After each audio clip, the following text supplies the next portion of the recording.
শুরুতেই কুলের সৌজন্যে জানাবো টি-20 বিশ্বকাপের খবর।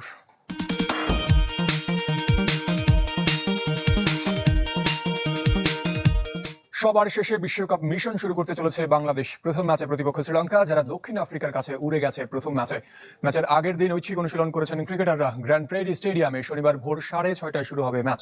ডালাস থেকে রেজওয়ানুজ্জামানের রিপোর্ট। সবার পরে বিশ্বকাপ অভিযান শুরুর অপেক্ষায় বাংলাদেশ দল, আর শেষের অপেক্ষায় গ্র্যান্ড প্রেরি। শেষে শুরু, তাই প্রস্তুতি হবার কথা ছিল সেরা, কিন্তু আত্মবিশ্বাসের তলানিতে থেকে নিজেদের লুকিয়ে রাখার চেষ্টায় বাংলাদেশ দল। মেন্টালি খুব ভালো অবস্থা আছে, এতটুকু আমি বলতে পারি। বাট কাল ওয়ার্ল্ড কাপের প্রথম ম্যাচ, এটাও সত্য যে অবশ্যই সবাই একটু হলেও নার্ভাস থাকবে, বাট ওইটা কিভাবে আমরা ওই জিনিসটা হ্যান্ডেল করছি এটা খুব ইম্পর্টেন্ট। যদিও জয়ের ইচ্ছার কথা গোপন করেননি অধিনায়ক। জেতানোর জন্য প্রস্তুত এবং সবার মতো ওই অ্যাবিলিটিটা আছে, যে 15 জন এখানে আছে। সো যে শুরুটা করবে এবং যে যদি ব্যাটসম্যান যদি সেট হয়, তার দায়িত্ব থাকবে ও যেন খেলাটা শেষ করে আসে। ম্যাচ ডের আগের দিন ঐচ্ছিক অনুশীলনে অধিনায়ক নিজে থাকলেও ছিলেন না একজনও পেসার বা কোনো সিনিয়র ক্রিকেটার।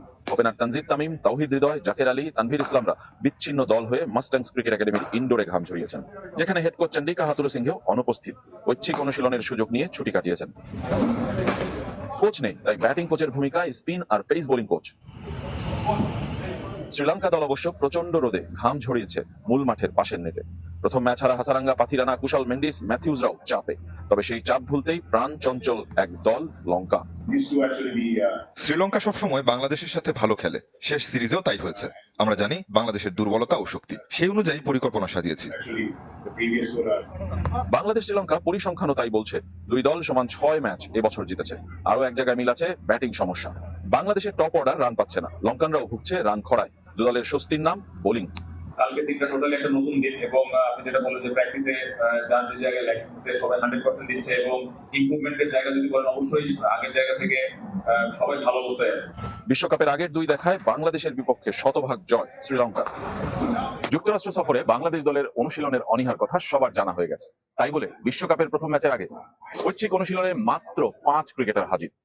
আসেননি হেড কোচ চন্ডিকা হাথুরু সিংহ। চাপমুক্ত রাখার এই কৌশল কতটা কার্যকরী হবে মূল ম্যাচে? রেজওয়ানুজ্জামান, চ্যানেল 24, ডালাস, যুক্তরাষ্ট্র। ক্রিকেটে ভারত, পাকিস্তান কিংবা অস্ট্রেলিয়া, ইংল্যান্ড ম্যাচ যেমন রোমাঞ্চ ছড়ায়, তেমনি সাম্প্রতিক সময়ে বাংলাদেশ শ্রীলঙ্কা দ্বৈরথ ক্রিকেট প্রেমীদের আগ্রহ কৌতূহল কেড়ে নিয়েছে।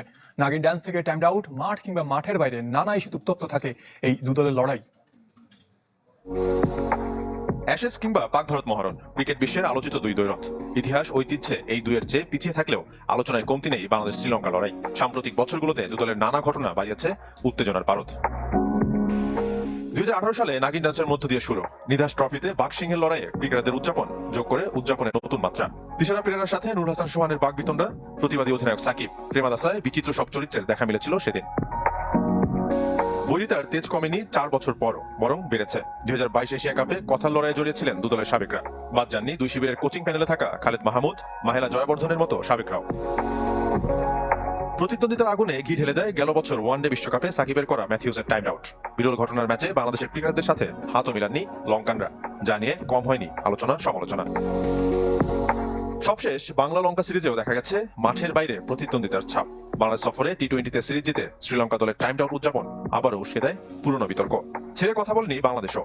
ওয়ানডে সিরিজ জিতে অ্যাঞ্জেলো ম্যাথিউসের জবাব দেন মুশফিকুর রহিম। এবার নতুন টুর্নামেন্ট, নতুন মঞ্চ। বাঘসিংহের লড়াইয়ে আরো একবার কি 22 গজে দেখা মিলবে পুরনো উদযাপন, নাকি সব ভুলে এক হবে দুদল? শাফাত মিদুল, চ্যানেল 24। বিসিবির হেড অফ প্রোগ্রামের দায়িত্বে থাকতে চান না মিনহাজুল আবেদিন। বয়সভিত্তিক দলের হেড কোচ হতে আগ্রহী সাবেক এই প্রধান নির্বাচক। কোরবানি ঈদের পর বিসিবির সাথে আলোচনায় বসবেন তিনি। বোর্ড রাজি না হলে ক্লাব ক্রিকেটের সাথে যুক্ত হতে পারেন মিনহাজুল আবেদিন। প্রধান নির্বাচকের পদ থেকে সরিয়ে দেবার পর মিনহাজুল আবেদিনকে হেড অফ প্রোগ্রামের দায়িত্ব দিয়েছিল বিসিবি। বিপিএল এর বাইরে আরো একটি টি-20 টুর্নামেন্ট সহ প্রথম শ্রেণীর ক্রিকেট কাঠামো পরিবর্তনের পরিকল্পনা তার কাছ থেকে এসেছে। তবে 4 মাস যেতে না যেতেই এই পদে আর থাকতে চান না মিনহাজুল আবেদিন, বরং কোচিং পেশায় পুরোপুরি মনোযোগ দিতে চান সাবেক ক্রিকেটার। এই মুহূর্তে মনে হচ্ছে আমার কোচিংটা নিয়ে আমি থাকলে আমার জন্য অনেক বেটার হতো, হয়তোবা দেশে অনেক কিছু পেতো, হয়তোবা শুরু করে দিতে পারি। এটা নিয়ে আমি চিন্তা ভাবনা করছি। হয়তো ঈদের পরে একটা ডিসিশন দিব, তো এটা নিয়ে চিন্তা ভাবনায় আছি, হয়তো মেবি স্টার্ট করে দিতে পারি। কুরবানি ঈদের পর বিসিবির সাথে চূড়ান্ত আলোচনায় বসবেন মিনহাজুল আবেদিন। বাংলাদেশ টাইগার্স কিংবা হাই পারফরমেন্স ইউনিটের দায়িত্ব নিতে বেশি আগ্রহী তিনি। যে দলেরই দায়িত্ব পান শুধু ব্যাটিং পরামর্শক নন, হেড কোচের ভূমিকায় থাকতে চান সাবেক প্রধান নির্বাচক। আমি করলে বোর্ডের আন্ডারেই করবো, বোর্ডের আন্ডারে, কারণ বোর্ডে তো এখন টাইগার্সের প্রোগ্রাম চলছে, হাই পারফরমেন্সের হচ্ছে, তারপর আমাদের গেম ডেভেলপমেন্টের কাজ হচ্ছে। তো সেই চিন্তা ভাবনা করে ওইভাবে আগাবো। আমার তো লেভেল 3 করা আছে এবং আমি আন্ডার-19 হেড কোচ ছিলাম, আমি এই টিমের হেড কোচ ছিলাম, তো সেই হিসাবে ওইভাবে চিন্তা ভাবনা করে আগাবো। কিন্তু বিসিবি যদি তার আগ্রহকে গুরুত্ব না দেয় তখন কি করবেন মিনহাজুল আবেদিন? আদার্স অপরচুনিটি তো অবশ্যই আছে, এখানে আপনার ক্লাব কোচিং করানো আছে বা বাইরে চেষ্টা করবো। আশিক রুদ্র, চ্যানেল 24, ঢাকা। দর্শক, সংবাদের শুরুতে যেমনটা বলছিলাম, কাল ভোরে 6:30টায় শ্রীলঙ্কার বিপক্ষে নিজেদের প্রথম ম্যাচে নামছে বাংলাদেশ। সেই ম্যাচের খবর জানাতে এই মুহূর্তে যুক্তরাষ্ট্র থেকে আমাদের সাথে যোগ দিচ্ছেন সহকর্মী রেজওয়ানুজ্জামান। রাজীব, আপনার রিপোর্টে আমরা দেখছিলাম বাংলাদেশ দল মাত্র 5 জন ক্রিকেটার অনুশীলন করেছেন ম্যাচের আগের দিন নির্ভর থাকার জন্য। বাংলাদেশ দল কতটা নির্ভর এত বিগ ম্যাচ সবকিছু মিলিয়ে আসলে এই ম্যাচটা, আর সেখানকার আবহাওয়া কি বলছে? কারণ আমরা দেখেছি 2-3টা দিন বাংলাদেশ কিন্তু অনুশীলনই করতে পারেনি। আবহাওয়ার কথা দিয়ে শুরু করি। শেষেরটা সেটা হলো যে প্রচন্ড গরম এই মুহূর্তে। এখানকার স্থানীয় সময় সকাল 9:10 মতো বাজে, প্রচন্ড রোদ। তবে একটাই স্বস্তির খবর যে বাংলাদেশ দলের ম্যাচটা কিন্তু আজকে সন্ধ্যায় এখানকার সময় 7:30টায় শুরু হবে। তখনও দিনের আলো কিছুটা থাকবে, তারপরে আসলে ফ্লাড লাইটের আলোয় খেলা হবে। সুতরাং সেখানে তাপমাত্রা কিছুটা কমবে। দুই দলের জন্যই আসলে সেটা একটা স্বস্তির খবর, কারণ মাঠে যারা দর্শক কিংবা এই ম্যাচ পরিচালনায় যারা থাকেন তাদের জন্য আসলে দুঃসহ হয়ে দাঁড়ায় এই প্রচন্ড গরম, এবং বিশেষ করে বাংলাদেশের অঞ্চল থেকে যারা আসে তাদের জন্য আরো বেশি কষ্টদায়ক। সেই হিসাবে একটু হলেও স্বস্তির খবর। গতকাল পাকিস্তান যুক্তরাষ্ট্র ম্যাচ কিন্তু খুবই গরম খেলা যাবে না। সত্যিকার এই অর্থে যে আসলে সাম্প্রতিক পারফরমেন্স সমালোচনা যত বেশি হয়েছে, প্লেয়ারদের নিয়ে ইন্ডিভিজুয়াল ট্রল হচ্ছে, সেটা এক ধরনের প্রেশার। বিশ্বকাপে বাংলাদেশ দলের পারফরমেন্স কখনোই ভালো ছিল না এই টি-20 ফর্মেটে। বিশ্ব আসরে গত 2-3টা আসরে আমরা দেখেছি 2021, 22, 23 3টা বিশ্ব আসরে 2 ফর্মেট মিলিয়ে বাংলাদেশ একদম ভালো খেলতে পারেনি। সেই হিসাবে 2023 এতটা কেমন হবে বাংলাদেশে, সেটা কিন্তু এক ধরনের শঙ্কা রয়েছে। বাংলাদেশ দলের প্লেয়াররা যে কতটা প্রেশারে রয়েছে সেটা শান্তির কথাটি স্পষ্ট কথা তিনি বলেছেন যে সবাই জানতে চেষ্টা করবে, কিন্তু বিশ্বকাপের প্রথম ম্যাচ বলে কথা একটু হলেও নার্ভাস থাকবে ক্রিকেটাররা, সেটা তিনি স্বীকার করে নিয়েছেন। সেই বিচারে যদি আমি বলি সেখানে কিন্তু একটা প্রেশার রয়েছে, এবং শ্রীলঙ্কাকে কেন বাংলাদেশ দল করে না, আমার মনে হয় সেটা এই প্রেশার থেকে মুক্ত রাখার জন্য, যে সবার কাছে একটু দূরে থাকলে জিন্দগিতে হতে পারে করলে হয়তো তার আত্মবিশ্বাস ফিরে। অসংখ্য ধন্যবাদ রেজওয়ানুজ্জামান, আমাদের সাথে যোগ দিয়েছিলেন সুদূর যুক্তরাষ্ট্রের ডালাস থেকে। চলে যাচ্ছে পরবর্তী সংবাদে। দর্শক, কুল স্পোর্টস 24 এর সময় হলো ছোট্ট একটা বিরতির, আমাদের সঙ্গে থাকবেন। যুক্তরাষ্ট্রের কাছে হারের পর সমালোচনায় পড়ছে পাকিস্তান। 99-তে বাংলাদেশের কাছে হারের কথা স্মরণ করেছেন সাবেক ক্রিকেটার শোয়েব আখতার। নিউ ইয়র্কে চিরপ্রতিদ্বন্দ্বী ভারতের বিপক্ষে দল হয়ে খেলার পরামর্শ দিয়েছেন সাবেক পিসিবি সভাপতি রমিজ রাজা। বিকল্প ভেন্যুর গুঞ্জন থাকলেও নাসাউ ক্রিকেট গ্রাউন্ডেই হবে পাক ভারত মহারণ, জানিয়েছে আইসিসি। তবে সবার আগ্রহে জল ঢেলে দিতে পারে বৃষ্টি। দুধের শিশু আমেরিকা, ওদের কাছে পাকিস্তানের লজ্জার হার। যুক্তরাষ্ট্রের কাছে প্রতিবেশীদের এমন হারে মুখরোচক শিরোনাম পড়েছে ভারতীয় গণমাধ্যম আনন্দবাজার পত্রিকা। নিজ দেশেও সমালোচিত ম্যানিং গ্রিন, সমর্থক থেকে সাবেক ক্রিকেটার, কারো হাত থেকেই রেহাই মিলছে না বাবর আজমদের। বাক্যবাণে বিদ্ধ করেছেন রমিজ রাজা। আর 99 বিশ্বকাপে বাংলাদেশের কাছে হারের ইতিহাস টেনেছেন শোয়েব আখতার। যুক্তরাষ্ট্র পাকিস্তানকে হারিয়ে বাংলাদেশের মতো ইতিহাস গড়েছে। 1999-এ যা হয়েছিল, আমি বেশ হতাশ।